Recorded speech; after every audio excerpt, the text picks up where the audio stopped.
Baba yetu, Mungu mtakatifu, ninakushukuru sana kwa kuwa umekusudia na kudhamiria kila anayesikia aweze kuokolewa.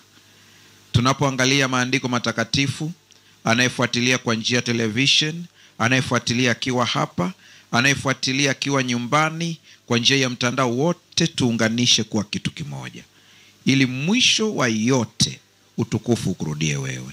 Neema yako inatosha. Kwa jina la Yesu tumeomba na kuamini, amen.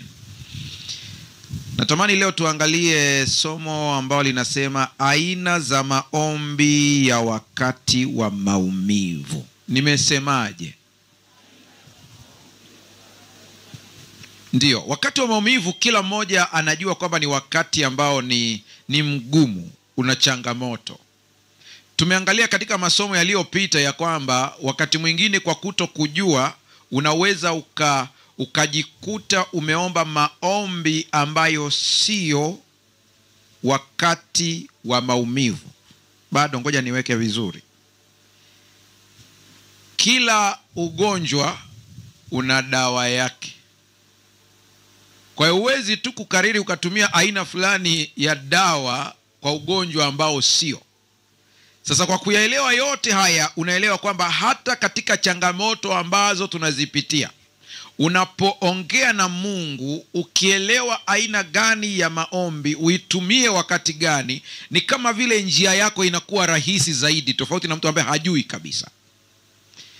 Unapoingia kwenye maombi, kwa mfano, mtu ambaye anaomba akiwa anajua ahadi za Mungu kuhusiana na hitaji, inakuwa ni rahisi zaidi kwa huyo mtu kupata majibu kuliko mtu ambaye anaomba kibubububu au kiupofu. Bado mchungaji hatuja kuelewa. Tuangalie Yesu akiwa anajaribiwa pale jangwani. Twende pamoja sasa hapa. Kumbuka nimesema napenda zaidi tufundishane wote. Hakuna anayejua kuliko mwingine. Haleluya. Haya, wakati Yesu anajaribiwa, jaribu la kwanza la Yesu lilikuwa ni nini? Aliambiwaje? Hebu nisikie tu, hata wale ambao wanafuatilia nao watajua kuna watu wako hai hapa. Alisemaje? Mawe kuwa mkate. Kwa hiyo nafikiri mgogoro pale ilikuwa ni nini? Yaani ni sehemu gani ya maisha hapo imeshambuliwa, inajaribiwa hapo? Chakula. Haya, twende kule Edeni. Edeni, cha kwanza ilikuwa ni nini jamani? Umeona, chakula ndio jaribu namba. Hata nyinyi ambao mko hapa mmetoka vijiji vya mbali mkaja hapa, lengo ni chakula, tumbo. Sasa angalia Yesu anavyojibu. Akaambiwa kwamba badilisha mawe yawe mkate ule. Anajibu hili jaribu kwa kutumia imeandikwa. Hasemi tu nenda nyuma yangu shetani. Hakemei tu. Anasema imeandikwa, mtu hataishi kwa mkate tu. Kwa lugha nyingine ni kwamba pale ambapo unajaribiwa, ukiwa unajua neno la kujibu, unamaliza adui kwa haraka sana. Kwa nini ni kwa haraka sana? Ni kwa sababu neno la Mungu ni upanga. Haleluya. Neno la Mungu ni upanga. Kwa hiyo unapojibu unajikuta kwamba unamaliza adui kwa haraka. Nafikiri msihangaike sana kwa sababu sitatumia msomaji leo. Asante sana. Kwa hiyo neno la Mungu ni upanga ambao ukiurusha kwa adui, ukijua imeandikwa. Nasema, narudia tena, jilishe neno la Mungu ili ujue unajibu nini wakati wa majaribu. Haleluya. Sasa kila mmoja wetu amekutana na usiku mrefu wa maumivu. Unatamani pakuche haraka. Na kuna wakati mwingine sio pakuche haraka, lakini unakuta ile maumivu unayoyapitia unatamani hilo jambo lingepita haraka sana. Lakini kuna wakati linakuwa refu. Kuna wakati unatamani ingekuwa ni ndoto, si halisi, lakini imekuwa ni halisi. Ufanyeje wakati kama huu?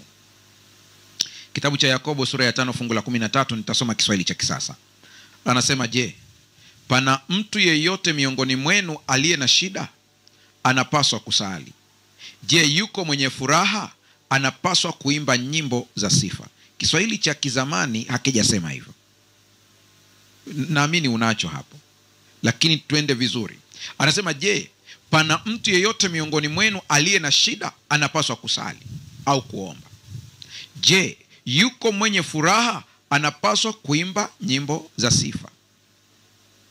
Inapokuja hoja ya furaha, sio tu tuanze kushangilia. Naongea lugha ya Kiswahili cha mtaani. Wanasema sio kula bata.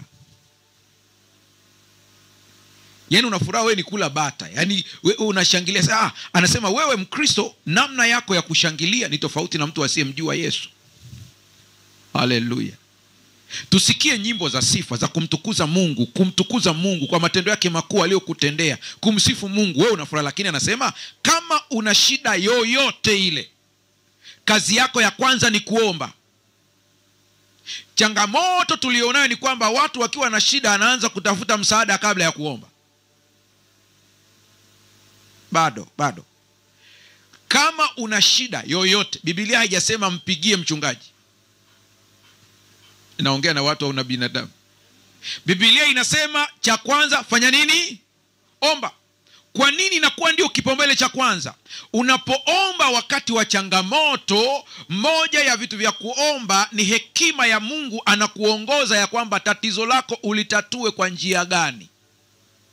Hata watu ambao unadhani kwamba watakusaidia, kuna watu wengine hawajaandaliwa kwa wakati huo ili waweze kutatua tatizo lako. Bado. Yaani unapokimbilia kutafuta msaada kwa watu, unaweza ukamuona mtu ambaye hakuandaliwa kwa ajili ya shida hiyo. Mungu atusaidie sana tuweze kuelewa hapo. Mnakumbuka wakati Elia amekuwa na changamoto, ana shida ya njaa, wakati ule yuko porini, pamekuwa na ukame mkubwa sana, kuna changamoto ya chakula. Biblia inasema nimemwandaa mwanamke mjane atakulisha. Sio kila mtu ameandaliwa kwa ajili yako, ila kuna mtu Mungu amemwandaa kwa ajili yako. Na ili uweze kumjua nani ameandaliwa kwa ajili yako, ni mpaka uisikie sauti ya Mungu. Na ili uisikie sauti ya Mungu, mpaka uingie kwenye maombi. Katika maombi tunazungumza na Mungu, anatupatia maelekezo.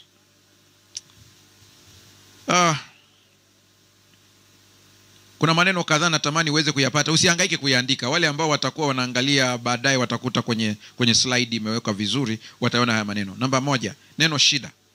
Neno shida katika lugha ya asili ambayo imeandikwa lugha ya asili. Mnakumbuka wakati fulani tulikuwa tunaangalia kuomba kwa kushukuru na kuomba na kushukuru. Ya kwamba katika lile andiko kuomba kwa kushukuru ndiyo Kiswahili sahihi, kwa sababu katika lugha ya asili neno lilotumika sio na, ni kwa. Hivyo basi unaposikia anaposema mtu yeyote, je, pana mtu yeyote miongoni mwenu ana shida au aliye na shida? Neno shida maana yake ni nini? Wenzetu wa Giriki jinsi walivyo ni matajiri wa misamiati. Matajiri wa misamiati kweli kweli. Kwa mfano, unaposema uhai kwa lugha ya Kiswahili, tuna uhai ni neno moja. Ili liwe tofauti lazima tuongeze sifa mbele, uhai wa milele. Lakini neno la asili la kwanza, msamiati wa kwanza ni uhai. Iwe ni wa muda, iwe ni wa milele, ni uhai. Wenzetu wa Giriki kwa utajiri walionao wa misamiati, wao wanapoongelea habari ya uhai wa milele na wanapoongelea uhai wa kawaida, wana misamiati miwili tofauti. Mtazame jirani yako, mwambie unaelewa au unachanganyikiwa. Amekwambia aje? Anachanganyikiwa ndivyo inavyokuaga. Wenzetu ni matajiri wa misamiati kweli kweli. Kwa mfano, wanapoongelea uhai wa binadamu wanaita bios. Ndio asili ya neno biology. Wanapoongelea uhai wa Mungu, ukisema Mungu yuko hai, wanatumia neno zoe. Umeona ni maneno mawili ambao kwenye Kiswahili yote ni nini?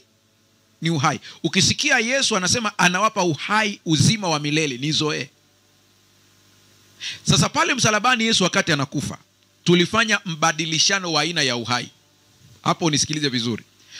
Ukisikia andiko linasema kwamba akakata roho, akatoa roho yake, akatoa uhai wake, ni kwamba yeye Yesu alitoa aina ya uhai inayoitwa zoe, uzima wa milele, akatupatia sisi. Kwa sisi tukapata ule uzima wa milele.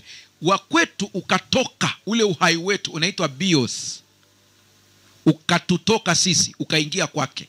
Ulipoingia kwake, hii bios haiwezi kustahimili adhabu ya dhambi, ndio maana akafa. Tunaelewana vizuri hapo sasa? Akafa. Sasa akisema mna uzima wa milele, tulibadilishana. Haleluya. Tuje kwenye neno shida. Wenzetu wanaposema shida zinatofautiana, shida na shida na shida. Kwa hiyo kuna saa akisema shida, Mgiriki lazima msikilize vizuri, anaongelea shida ipi? Kwa neno ambalo wamesema hapa, je, pana mtu yeyote miongoni mwenu aliye na shida, ni neno ambalo yani hata ukilitamka inabidi uwe mpare kwanza ndio unaweza ukalitamka vizuri, kwa sababu sisi kule tuna s tunaitamka th. Hiyo ndio ya asili. Kwa neno hili ni kakopatheo. Simona sio seo, theo. Tuko sawa sawa? Maana yake ni nini? Ni kuteseka kwa muda mrefu au kuvumilia mateso yanayoumiza moyo.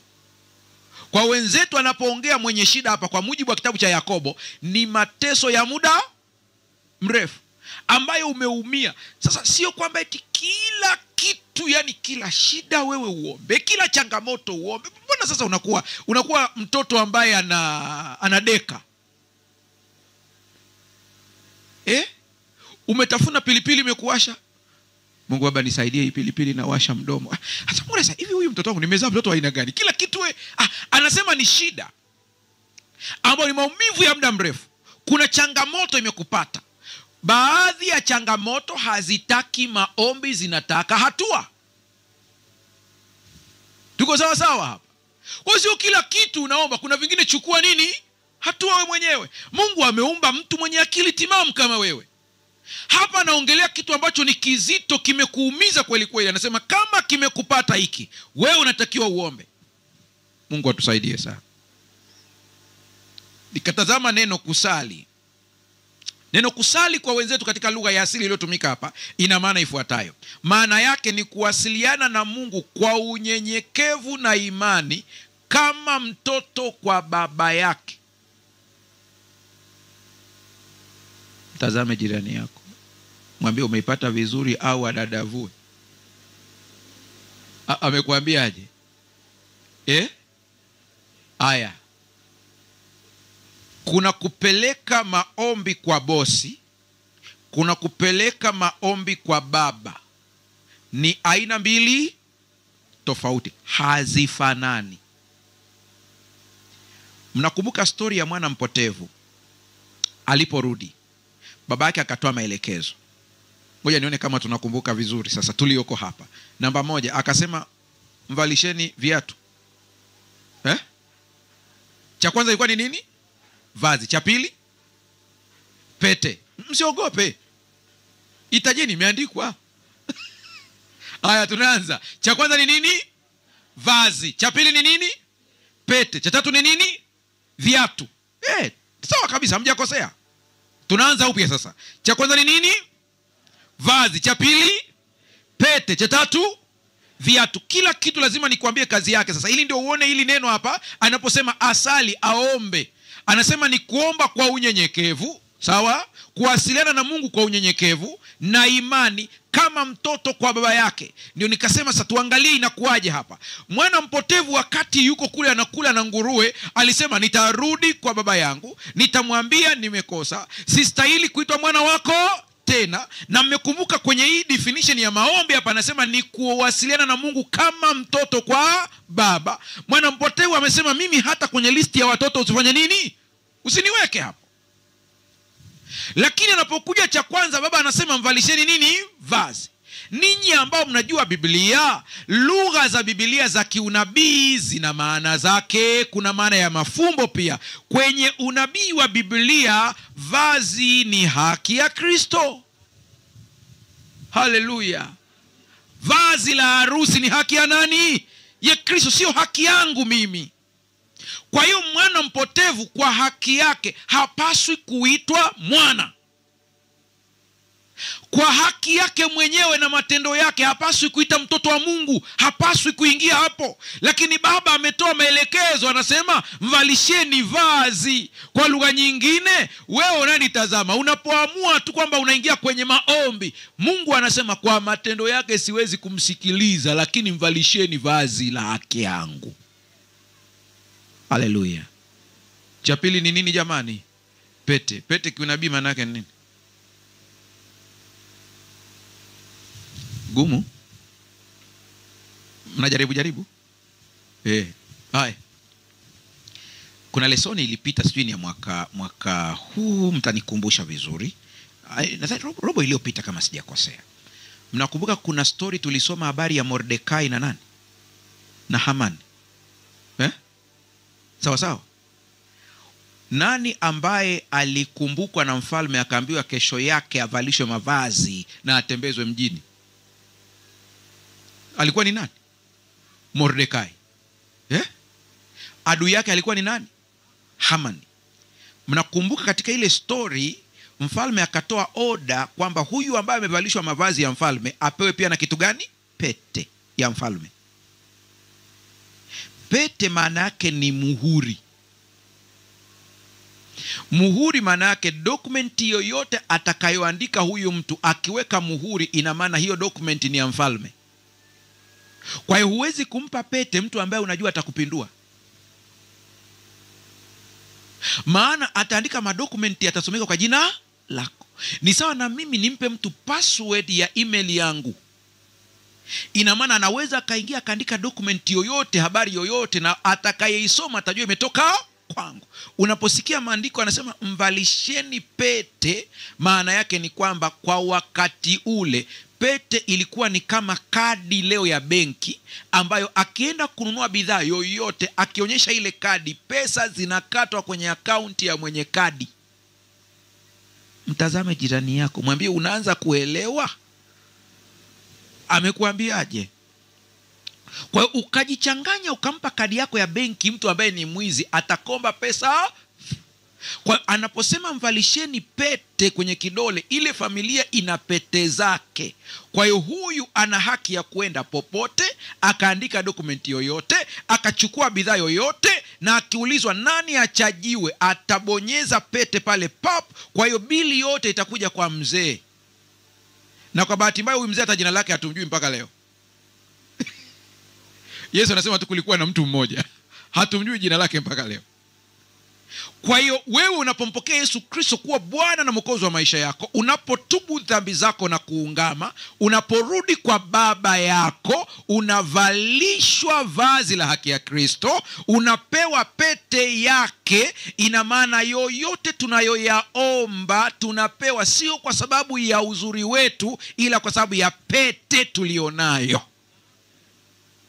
Mna habari hata wanaoenda kwa waganga huko kwenye mambo yao mengi wanapewaga na pete pia. Hata wahubiri wengi mnao waona duniani maarufu wanaongea, wanafanya miujiza, ukitazama vizuri kuna pete wanazo. Sijasema kila anayefanya vile ana pete ya vituko, lakini wengi wanapewa hizo pete. Sawa. Sasa akapewa pete, maana yake ni kwamba akigonga muhuri pap, ina maana wewe uliyeko hapa, chochote unachokiomba kwa jina la nani jamani? La Yesu Kristo, unapewa. Ndio pete. Kwa nini anasema mvalisheni viatu? Ukisikia viatu sio kama hivi kwetu, ni sandals za wakati ule. Anaposema mvalisheni sandals au viatu, maana yake ni nini? Maana yake ni hii: zama zile ukiwa na watumwa nyumbani, si unakumbuka lile shairi lake sema bora niitwe nani? Mtumwa. Zama hizo mtumwa akikaa kwako kwa muda mrefu, kuna mtumwa ambaye anafanya kazi vizuri mpaka unampenda, unamkubali. Ukishamkubali yule mtumwa, unamwasili, unamadopt, unamwasili kuwa mtoto wako.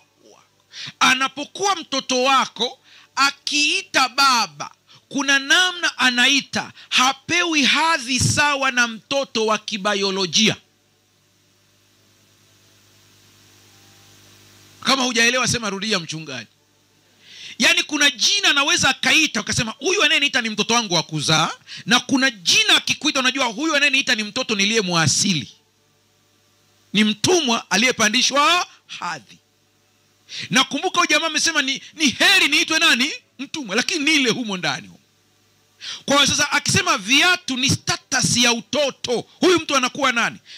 Tumesoma hapa ni juzi kama sijakosea ya kwamba Roho wa Mungu hushuhudia na roho zetu ya kwamba sisi ni watoto wa nani? wa Mungu. Warumi anasema hivyo tunalia Aba. Huruhusiwi kumuita bosi wako Aba kama sio mtoto wa biolojia.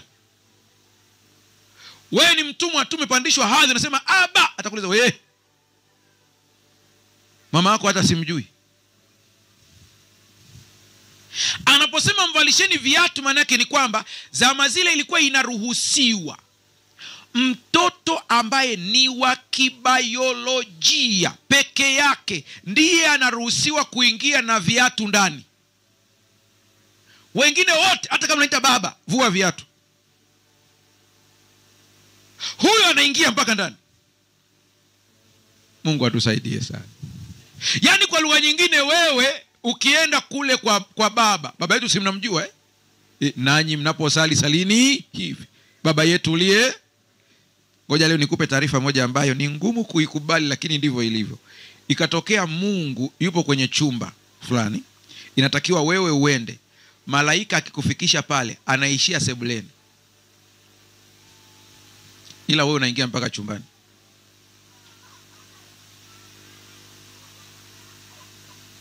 Natulia kidogo, ingie kwenye ubongo wako, maana kuna watu hapa walifikiri malaika ni wakubwa kuliko wao, lakini malaika ni watumishi wanaowatumikia wale watakao urithi wokovu. Kwa hiyo wewe unatumikiwa na nani? Kwa hiyo malaika akiambia niletee mwanangu hapa, na akienda tu pale anambia wewe ishi hapa, yeye ingie chumbani. Bado mchungaji, sijakuelewa. Utaangalia somo la wiki hii, tunaongea habari ya nanga ya roho na kwenye makambi yetu haya. Anasema ile nanga yetu ni tumaini tulilonalo, linapenya mpaka ndani ya pazia alimo Kristo.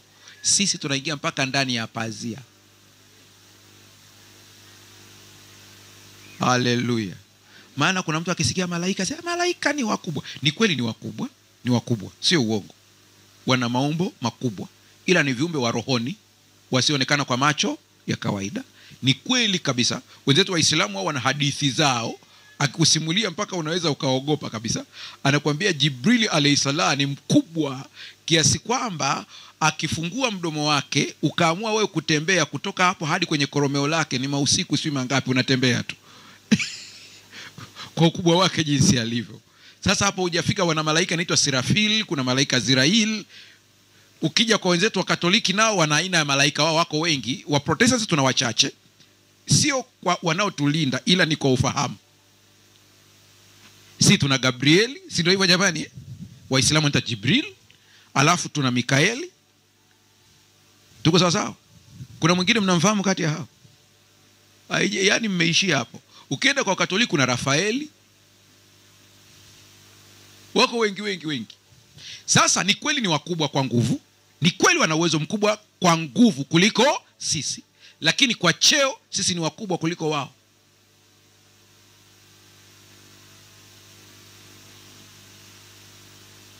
Bado Mungu akasema na tufanye mtu kwa mfano, kwa sura. Ni malaika yupi? Kitabu cha Ibrania kinasema, au ni malaika yupi aliyemwambia njoo uketi mkono wangu wa kiume? Au akasema wewe ndiye mwanangu nimekuzaa? Yuko wapi? Hakuna. Ila kwetu sisi ametuambia hivyo.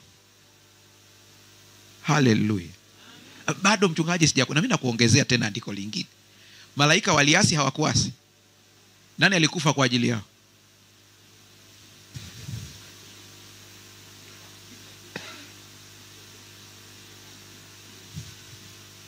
Sisi tulipoasi mwenyewe. Unaona hadhi yako ilivyo ya juu Tena ukiangalia Ibrania sura ya 2, isome kwa muda wako yote. Sura ya 2 yote kwa muda wako. Ukirudi nyumbani kaisome yote. Anaeleza kabisa tofauti yetu kabisa na malaika. Ndipo pale anasema kwamba ninyi mkiambiwa hii story kwamba nyinyi ni wakubwa kuliko malaika. Ibrania sura ya 2 ndio inaeleza hii story ninayokuambia. Na summarize tu hapa. Anasema mkisoma ile story mnadhani kwamba anaongelea tu habari ya Yesu Kristo aliyepewa uwezo mkubwa kuliko malaika. Anasema lakini anawaunganisha na nyinyi kwa sababu hivyo haoni haya ya kuwaita ndugu zake. Ndio maana hiyo hadhi ni kubwa, ukitumia vibaya pia inaleta matokeo. Ndio maana watu wanafuga majini. Kwani majini si ni malaika walioasi? watu wakawa wamekaa kanisani hivi, unafikiri hawajui hivi vitu. Kwa hiyo umeona, wanatumwa na binadamu. Wanatumwa kwa sababu huyu binadamu ana cheo kikubwa, ila kinatumiwa vibaya. Kwa hiyo anaposema kwamba mtu amepatwa na tatizo na aombe, anasema kuomba sio kuomba kwa kawaida. Na nafikiri kuanzia hapo utabadilisha staili yako ya kuomba. Anasema neno lilotumika pale kuomba maana yake ni nini? Ni kusali, ambalo ni preusekomai. Maana yake ni kuwasiliana na Mungu kwa unyenyekevu, usiende kibabe, na imani. Lakini pia anasema ni kama mtoto kwa baba. Neno baba hapa ni aba. Aba maana yake unaongea ukijua unaongea na dadi, humfichi chochote. Shida ya baba zetu wa duniani, tunawaficha maana ni wakali. Kwa hiyo tukisikia baba yetu uliye mbinguni, tunawaza na yule sawa na yule mzee wako. Kama yuko vile. Mlisikia pakatokea changamoto kanisa la Anglican Uingereza, wakasema hii sala ya Bwana ihaririwe. Wakasema kwa sababu ina mfumo dume. Kwa hiyo wakaulizwa, kwa hiyo msemeje? Sema sasa tuanze kusema mama yetu, maana tunaona kama vile ana huruma zaidi. Hawajui kwamba hoja sio jinsia. Tuko sawa sawa hapo? Hoja sio jinsia, hoja ni cheo. Haleluya, Mungu atusaidie sana. Kwenye kitabu cha njia salama, ndio, au jipatie amani moyoni, mimi nasema kile cha Kiingereza chake sasa, ukurasa wa 93, anasema Ellen White, prayer is the opening of the heart to God as to a friend. Maombi ni kufungua moyo kwa Mungu kama kwa rafiki. Si kuna rafiki yako ambaye unamsimulia kila kitu? Kila mmoja hapa ana rafiki yake ambaye huwa hamweki kwenye loudspeaker wakiongea kwenye simu. Si ndio hivyo jamani? Na mimi na jamaa yangu huwa akipiga simu namwambia kabisa niko kwa watu. Maana anaweza kuongea chochote. Kwa hiyo inabidi umpe tahadhari bwana. Tafadhali. Sasa anasema unapoongea na Mungu, fungua moyo wako kama unaongea na rafiki yako. Ukianza kuelewa kinachokuambia, hutapangilia maneno. Tunaelewana hapo? Hutapangilia nini? Ukiona unaingia kwenye maombi unapangilia Kiswahili, hayo sio maombi, unaongea na bosi. Mwenyezi Mungu, ngoja nikueleze kinagaubaga. Mungu ana kinagaubaga gani? Hata hivyo, tukimweleza mambo yetu ni njia tu ya kuonyesha tumempa ruhusa, lakini kiukweli anajua kila kitu. Ni kanuni tu ya kiroho kwamba lazima tumwambie, kwa eleza vizuri, hakuna shida yoyote. Sasa aina hizi za maombi uzitumie unapokuwa kwenye changamoto. Namba 1, maombi ya kukiri na toba. Nimesemaje hapo? Haya ni muhimu sana kwenye changamoto. Unapitia ugumu wowote, aina hii ya maombi itumie. Maombi ya kukiri na toba. Haya ni maombi muhimu sana uyatumie. Yatakusaidia sana. Ni aina gani ya maombi hii? Naomba usikilize ninapoyaelezea. Ni maombi ya kuungama makosa na dhambi zetu, kuomba msamaha na kuamua kugeuka na kuishi maisha mapya. Kwa nini ni muhimu wakati wa changamoto? Ni muhimu kwa sababu kuna wakati changamoto unazozipitia wewe ni matokeo ya wewe kukengeuka na kupita njia isiyofaa. Lakini kuna saa tukiomba tunaomba kana kwamba tunaonewa. Kumbe huyu Mungu anajua kabisa mwanangu hapa alichemka. Mnamkumbuka, ngoja nione kama hii tunaikumbuka vizuri. Mnamkumbuka bwana mmoja alikuwa ni tena Biblia imetumia lugha ngumu. Yule ambaye alikuwa anaenda kuwalaani wa Israeli, alikuwa anaitwa nani? Balaam mwana wa nani? Mmechanganya mafaili. Kulikuwa na mfalme alikuwa anaitwa nani? Yule mfalme yule ambaye ndio alikuwa anasema njoo nisaidie kuwalaani wana wa Israeli. Alikuwa anaitwa Balaki, mwana wa mwana wa Peori. Na huyu ni nani? Balaam mwana wa nani? Aisee, leo ningekuwa nagawa zawadi hapa ingekuwa raha kweli kweli. Haya, vyovyote inavyokuwa. Lakini kuna mmoja ambaye alikuwa ni nabii, anaitwa nani? Yule ambaye yule nabii yule kabisa. Balaam. Mnakumbuka Balaam aliitwa ili aweze kuwalaani Waisraeli. Neno kulaani Waisraeli, nendeni mkalisome katika wale ambao mnaweza kuchambua. Sifa yake tunamjua kama Balaam nabii, lakini anaitwa Balaam the sorcerer, mchawi. Ina maana ya kwamba kitendo cha kulaani ni uchawi. Mnajua hata wanaologa wanatumia nini? Maneno. Ni kulaani kule, ni uchawi ule kabisa, yani wanatamka maneno.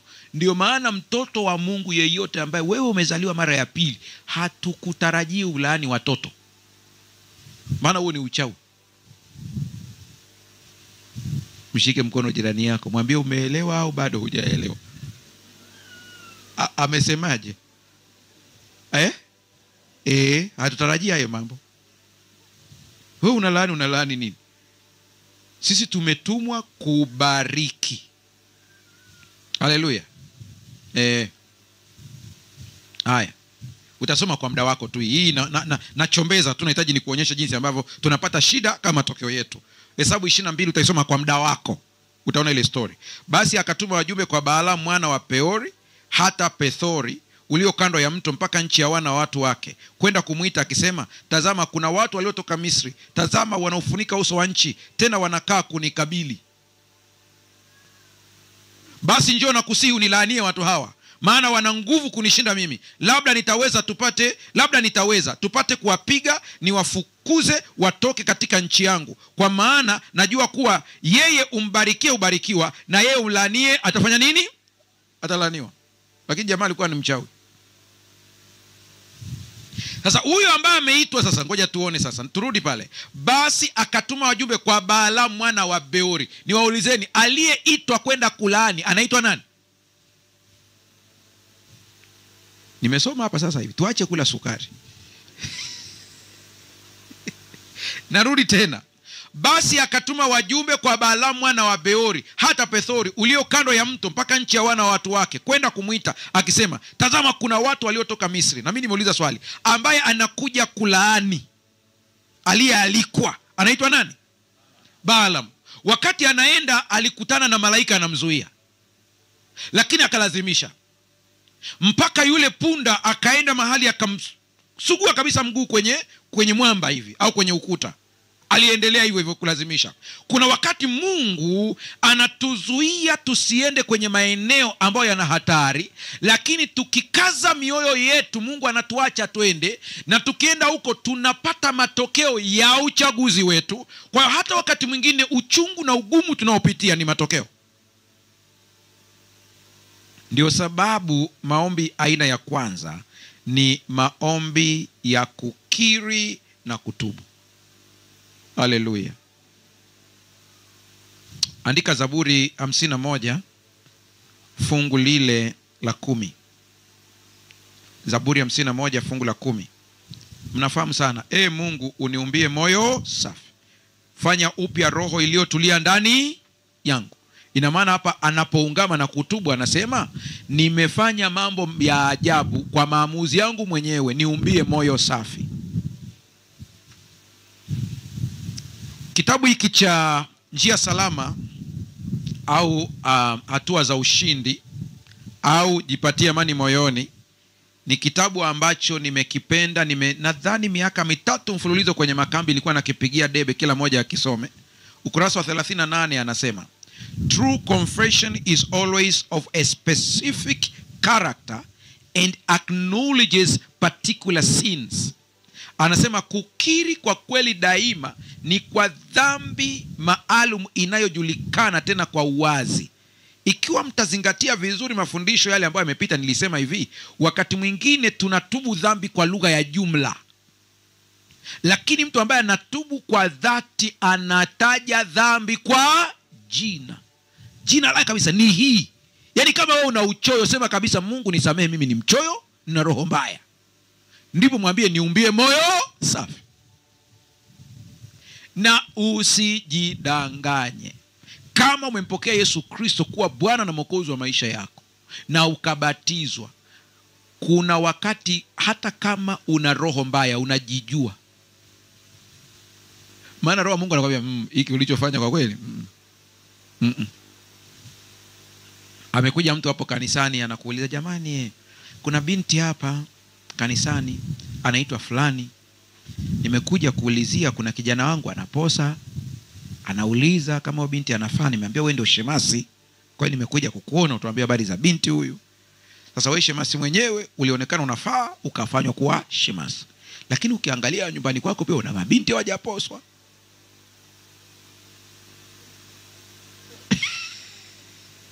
Mtihani.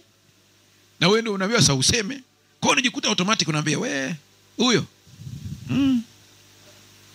Kwa kweli anaimba kwaya tu anaimba, ila juzi nimesikia ndo ametoa mimba ya 7. Mwisho unawaza sasa kama ni ya 7 nitapata wajukuu kweli hapa? Hiyo ni roho mbaya. Ngoja ujipime mwenyewe tu hapa sasa hivi, ili ukiingia kwenye toba ujielewe. Kuna dhambi tunaziignore. Unajua tukiongelea uzinzi, zina, ndio dhambi zinafahamika na zimefanywa kuwa kubwa. Ni kweli ni kubwa, sikatai. Lakini sisi wakulima ambao tunatumia jembe la mkono tunasema kwamba mawe madogo madogo ndiyo yanaua jembe. Kweli si kweli? Sio makubwa, vidogo vidogo unavidharau. Utajijuaje ya kwamba hii dhambi inakuwinda kwenye maisha yako? Unatakiwa uitubu na ugeuke haraka sana. Natoa tu mfano hii ya kawaida. Namba 1, ukiona mafanikio ya mwenzako roho inakuuma, jua una roho mbaya. Usiende kupiga ramli, ungama. Hiyo ni kanuni, izingatie hiyo. Ellen White anasema true confession is always of a specific character and acknowledge particular sins. Ungamo la kweli mara zote ni la tabia inayojulikana au dhambi inayojulikana kabisa. Unahitaja hii kwa jina lake, ni hii. Alafu na kutambua dhambi husika. Usiombe, usiungame kwa jumla. Sasa unasema mchungaji, napitia magumu, ninawezaje kuijua ile dhambi? Tusiongee mambo tu hivi kujitetea. Ukweli ni kwamba unapoingia kwenye toba ya kweli na maombi ya kweli ya toba, unajikuta wakati ule Roho Mtakatifu ataanza kukuletea mafunuo ya dhambi zako. Tena moja utajua kabisa ni hii. Kila inayokuja usichelewe, tubu, geuka. Haleluya. Kiri, ungama. Namba 2, maombi aina ya pili, maombi ya kulegeza mzigo au kamba. Nimesemaje? Maombi ya kulegeza mzigo au kamba. Haya zingatie sana. Wakati wa changamoto yoyote unayoipitia, usiache kuomba haya maombi, yatakusaidia na kukuvusha. Haya sio maombi tu ya kawaida, ni maombi ya kulegeza mzigo au kamba. Ni aina gani ya maombi haya ambayo tunayasema hapa? Ulisikilize kwa makini ninapoyasema haya. Anasema hivi, ni maombi ya kumwambia Mungu kila mzigo na huzuni, hofu, wasiwasi na msongo wa mawazo. Kwa taja kitu kimoja ambacho unakipitia wakati ule. Unapokitaja unalegeza ile kamba. Hebu, kuna nyakati ambapo mzigo wa maisha unafanya moyo kuwa mzito. Inaweza kuwa ni uchumi, hofu ya afya yako na mambo kama hayo. Nitoe mfano kwa haraka kwa neema ya Mungu tuweze kuelewana vizuri. Kwa mfano, unaumwa. Unapoumwa unaona kama vile ule ugonjwa utakuletea kifo. Mwambie Mungu, kwa ugonjwa huu nimeshikwa na hofu ya mauti. Unapotaja tatizo lile kwamba nimeshikwa na hofu ya mauti, kama kuna kamba ya mauti iliyokufunga, inalegea. Haleluya. Unajua hivi vitu ni halisi. Daudi anasema kamba za mauti zilinifunga. Kwa kuna saa zinakufunga kabisa mpaka unaogopa. Unaona mbona kama ndio unaondoka hivi. Mwambie Mungu. Na wimbo wetu tunaimba kila siku, umechoka je, umesumbuka? Mwambie Yesu sumbuko lako. Unajua ule wimbo kuna sehemu inasema kabisa, waogopa kifo kukutisha sijui na vitu. Mwambie Yesu sumbuko lako. Je, ni mambo ya kesho, mwambie. Kwa hiyo maombi ya aina hii ya kulegeza mzigo ni maombi ya kumwambia Mungu kila mzigo na huzuni, hofu, wasiwasi na msongo wa mawazo. Lazima kuna kitu ambacho ndo kimeingia hapo. Baada ya kuambiwa hiki naogopa hiki, mwambie Yesu. Mwambie nilivyopata taarifa hii ninaogopa hiki. Nilipowaza kuna hiki kimenijia. Vitaje vyote katika listi yako, taja kimoja kimoja. Andika tu hii, andika kwa sababu ya spidi yetu, andika tu. Samueli wa kwanza sura ya kwanza fungu la 10. Hana alikuwa na uchungu moyoni, akasali kwa Bwana huku analia sana. Akaanza kutaja shida yake. Shida yake ni kwamba Hana alikuwa anasemwa sana na mwenzake, wewe huna mtoto, si imekuwa hivi. Hana alijua namna kupeleka ya maombi, akataja mwenyewe, na alikuwa anaumia moyoni. Ndani ya moyo wake anabubujikwa na uchungu, anamueleza Bwana mpaka nabii kuhani akadhani amelewa.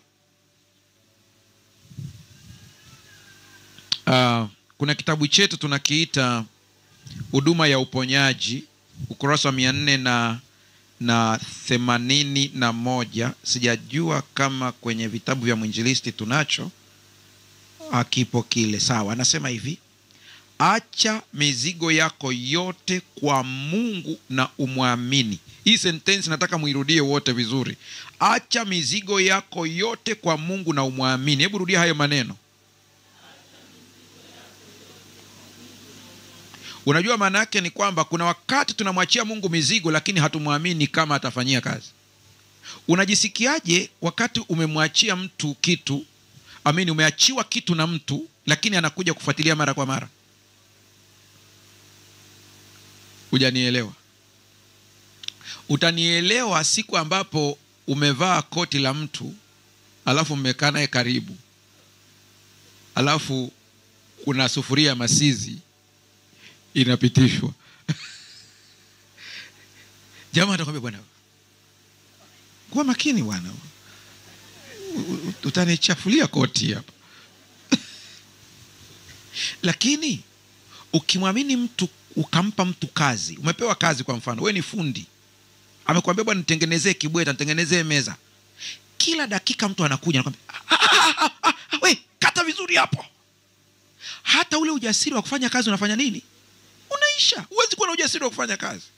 Moja ya sababu kubwa ambayo mshtaki wetu Ibilisi anatunasa ni kwamba kuna saa tunamkabidhi Mungu mambo lakini tunakuwa na woga. Umeshamwambia Mungu lakini bado unamfuatilia kwa karibu. Ukisikia uko nje, Mungu. Wakati ulishamwambia hilo jambo, lakini uko baba, unaona baba. Wanakuja. Ulishamwambia. Kuna staili ambayo Mungu anatamani tuwe nayo. Naomba mfano wa Yesu Kristo mwenyewe. Mnakumbuka ule wakati pamepigwa dhoruba, inapiga. Biblia inasema Yesu mwenyewe alikuwa amelala. Lakini wanaohangaika huko ni nani? Wanafunzi. Yaani uko na Yesu kwenye boti. Alafu na stress. Ni sawa na mtu ambaye amefungwa kwenye likio likubwa uko ndani, likio likubwa. Na wakati umeingia mle ndani kwenye ile likio likubwa, wanakuambia hili likio liko imara kweli kweli. Alafu unawaambia nithibitishieni.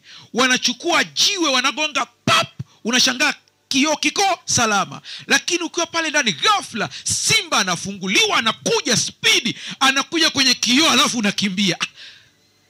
Ulishaambiwa kioo kiko imara. Unapomwachia Mungu mambo yako, mwache atende kama anavyotaka yeye. Mungu atusaidie sana.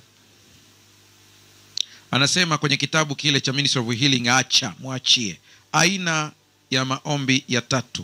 Tuko sawa sawa? Namba 3, maombi ya kuomba neema ya kuvumilia. Sentensi ni ndefu lakini utaiandika hivyo. Maombi ya kuomba neema ya kuvumilia. Maombi ya kuomba neema ya kuvumilia. Ukishaandika sema amina. Bado. Maombi ya kuomba neema ya kuvumilia. Endurance prayer. Haya yanakuaje? Ni maombi ya kuomba nguvu za kubaki imara na kuwa mvumilivu hata wakati wa maumivu yakiwa makali. Ukisha nisikiliza hapo vizuri, nataka utulie unisikilize hapa upate maelezo vizuri. Sikia maneno haya. Mnamkumbuka Mtume Paulo alipopata changamoto? Watu wana mijadala mingi kuhusu nini kilimpata, lakini sio kazi yangu leo kuelezea. Anasema nina mwiba, nimemuomba Mungu mara 3. Anasema lakini katika mara zote hizo jibu lake ni moja tu, neema yangu yatosha. Kwa kuwa nguvu yangu inaonekana katika udhaifu. Sikia Kiswahili cha kisasa kimeweka vizuri hapa. Anasema neema yangu inakutosha, kwa maana nguvu yangu inakamilika katika udhaifu. Haleluya. Pastor, sijakuelewa. Kuna wakati mwingine changamoto unayopitia ni mtaji wa kukukusanyia baraka, ila ukiomba utolewe, ina maana unasema nipunguzie baraka. Paulo kuna mahali fulani, nadhani ni katika hii, anasema niliposikia hayo maneno, Paulo mwenyewe anasema Mungu alipomwambia hivyo, anasema nikana kwamba nikasema sasa nitajivunia udhaifu wangu. Haleluya. Maana kumbe udhaifu wangu una nini? Una baraka ndani yake. Kwa hiyo mchungaji, unamaanisha nini? Namaanisha hivi, wakati mwingine ukiwa umeomba kuhusu jambo, maumivu, uchungu, mara ya kwanza umeomba, nisikize vizuri hapa, ukaomba mara ya pili, ukaomba mara ya tatu, lakini udhaifu uko, maumivu yako, badilisha maombi. Anza kuomba neema ya kustahimili. Haleluya. Mwambie Mungu sasa niongezee misuli, ili mzigo ukiwa mzito naendelea kuongeza tena. Mzigo unakuwa mzito, nguvu inaongezeka tena. Moja ya sababu kubwa ambao nilipenda jamii ya Land Rover ya magari, yana mfumo hasa ya kina Discovery, yana mfumo ambao kilo zikiongezeka tu inajaza upepo kulingana na idadi ya watu. Kwa hiyo ukiongeza tu, kwa badala ya kusema punguza watu, inasema nitaongeza upepo. Haleluya. Kwa hiyo na wewe hapo ulipo umeomba mara ya kwanza, mara ya pili, mara ya tatu, iko pale pale. Badala kusema nitoe, kumbe ukisema nitoe umesema nipunguzie neema. Kumbe ukisema nitoe unasema nipunguzie baraka. Hazipungui, ila niongezee. Haleluya. Baba anasema ikiwezekana kikombe hiki, lakini sio kama mapenzi yako yafanya nini? Yatimie. Tunakaribia kuomba sasa. Sikiliza haya. Utanikuta kwamba namnukuu Ellen White sana, ni kwa sababu napenda sana vitabu vyake na maandishi yake. Ana kitabu chake kinaitwa Tumaini la Vizazi Vyote, ukurasa wa 301. Kile cha Kiingereza, lakini anasema every trial accepted as God's means of discipline will produce joy. Nairudia tena. Every trial accepted as God's means of discipline will produce joy. Kila jaribu linalokubaliwa kama njia ya Mungu ya kutufundisha huleta furaha. Haleluya. Kuna mahali mpaka Daudi akasema kwamba bora tu umenichapa, kwa sababu aliona alivyochapwa akaona matokeo mazuri. Tumeongea aina ngapi mpaka hapo, ili nione watu wangu tuko sawa sawa? Ziko ngapi hizo? 3. Aina ya 4, maombi ya kushukuru. Nimesemaje hapo?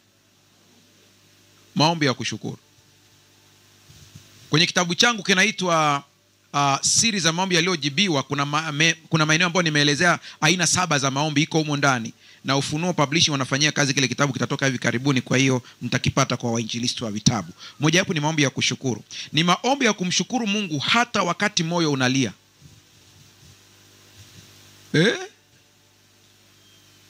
Pagumu hapo Maombi ya kumshukuru Mungu wakati moyo unafanya nini? Unalia. Unapitia ugumu, lakini unasema asante Yesu, ninakushukuru. Maana sijui huko mbele kuna nini, sijui kwa nini umeruhusu hili, najua unanipenda, ninajua unanithamini, usingeruhusu hili bila sababu. Asante.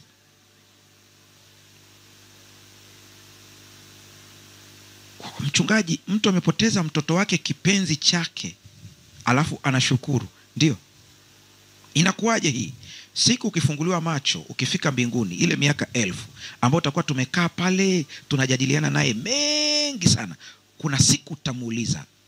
Japo wanazuoni, wanatheolojia wanasema hii habari ya kusema nikifika nitauliza tunaisema hapa.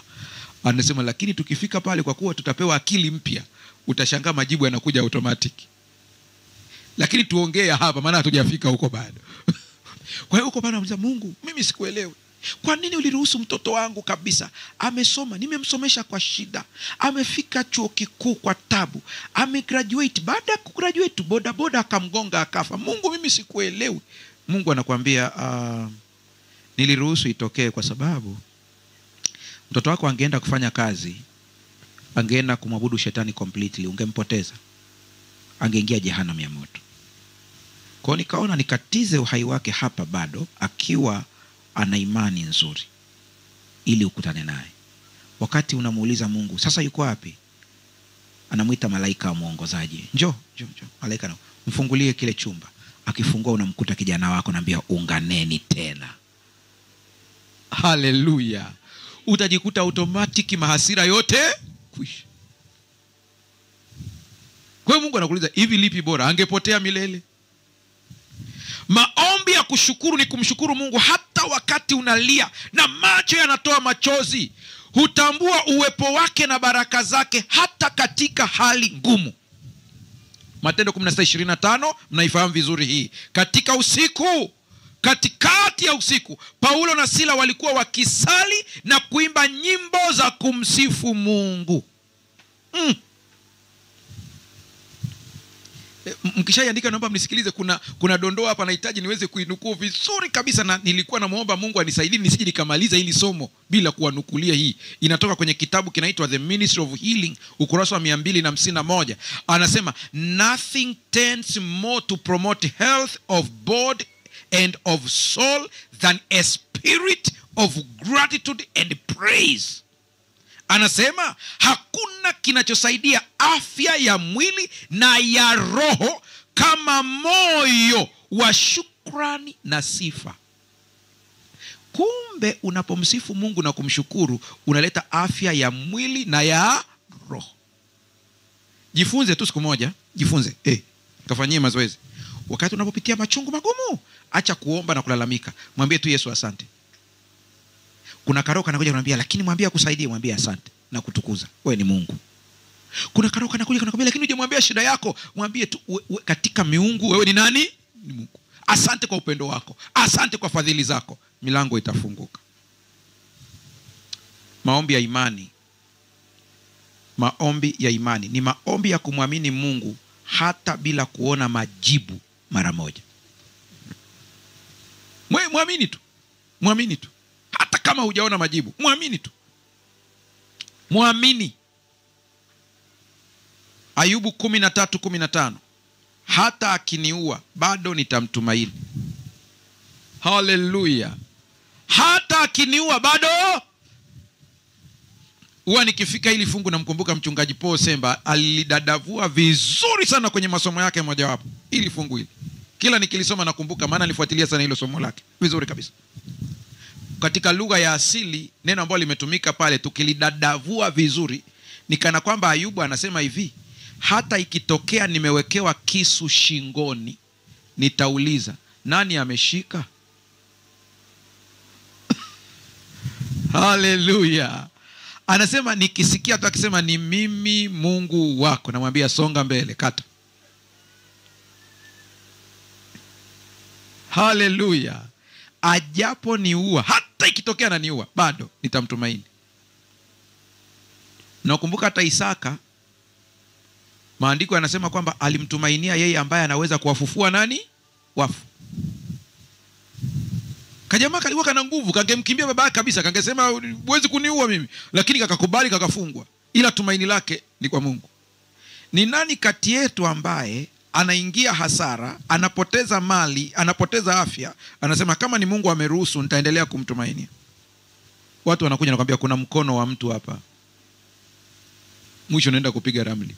Mfanyabiashara mmoja ambaye mwaka ule wakati Barack Obama anagombea uraisi, alikuwa ni kati ya wagombea wa urais kule nchini Marekani. Alikuwa ni Mkristo wa imani ya Kikristo iliyoshika kasi kweli kweli. Huyu bwana siku moja katika historia ya maisha yake alikuwa ni tajiri mkubwa, ana kiwanda kikubwa sana. Kuna siku moja ikatokea kiwanda kikaungua. Akapigiwa simu, boss, kiwanda kinaungua huko. Akakimbia haraka sana. Moto ulikuwa ni mkubwa kiasi kwamba walikuwa hawawezi kuudhibiti. Zimamoto wa Marekani na taaluma yao yote walikwama. Akampigia mkewe simu haraka sana, akamwambia, mama fulani, njoo kimbia haraka. Anasema kuna nini? Anasema njoo uone tukio ambalo hutakaa ulione kwenye maisha yako tena. Mwanaume hajawahi kuniita kwa haraka hivi. Akakimbia kufika pale pap. Anasema unaniita kuona kiwanda chetu kikiungua. Akamshika mkono mke wake. Ni wazungu tu anaweza hii, wabongo. Akamshika mkono mke wake, akamsogeza karibu, akamwambia, angalia, sisi ni wacha Mungu, tunamwamini Mungu. Alikuwa na uwezo wa kutuonyesha hata katika ndoto nini kinatokea, lakini ameacha, ameruhusu kiwanda kiungue. Ninachokupa taarifa ni kwamba Mungu anaunguza makosa yetu. God, believing that he loves us and he knows best what is for our good. Imani ni kumtumaini Mungu, kuamini kwamba anatupenda na anajua kilicho bora kwetu. Pastor, njoo hapa mbele. Mchungaji ataombea watu wote walioko hapa. Na baada ya hapo mimi nitawaombea watu wote wanaotufuatilia kwa njia ya mtandao, kwa kadri Mungu atakavyokuongoza. Karibu. Tuombe. Baba yetu na Mungu wetu, jina lako litukuzwe tena katika masaa haya. Tunakushukuru kwa kuwa umetufungulia siri hii ambayo tulikuwa tuifahamu katika maisha yetu. Baba yetu na Mungu wetu, tunaleta mizigo yetu mikononi mwako. Miongoni mwetu watu wana mizigo mizito katika mioyo yao. Wengine ndoa zao zinakaribia kuvunjika. Wengine watoto wao heshima hawana. Wengine ni uchumi. Lakini wengine mahusiano yao yameenda mbali. Baba yetu na Mungu wetu, tumeelewa siri hii. Tunakuja miguuni pako. Kalejeshe uhalisia ule wa kwanza. Baba yangu, kuna mwingine analia usiku na mchana akitaka faraja. Kuna mwingine ni magonjwa. Baba yangu, katika jioni ya leo, kwa mamlaka ya jina lako, tunakusi kalejeshe mahusiano katika familia fulani.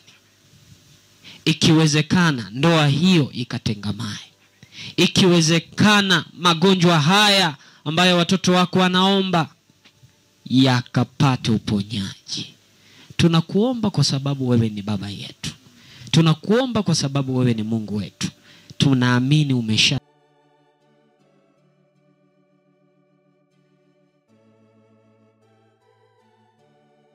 Kwa umesikia maombi yetu. Yeyote ambaye anatamani uponyaji akaupokee kwa jina la Yesu Kristo. Ambaye anahitaji neema ya kupita wakati wa majaribu aweze kustahimili, mpatie hivyo. Yeyote ambaye anasema hata kushukuru na shindwa maana moyo ni mgumu na kataa, mfundishe kushukuru. Asante maana unakwenda kuwafungua wote waliofungwa na nguvu za giza. Changamoto zote tumezileta kwako. Na wewe unayetupenda na kutujali, ukatende sawasawa na wingi wa neema yako. Neema yako yatosha. Kwa jina la Yesu Kristo tumeomba na kuamini. Amen.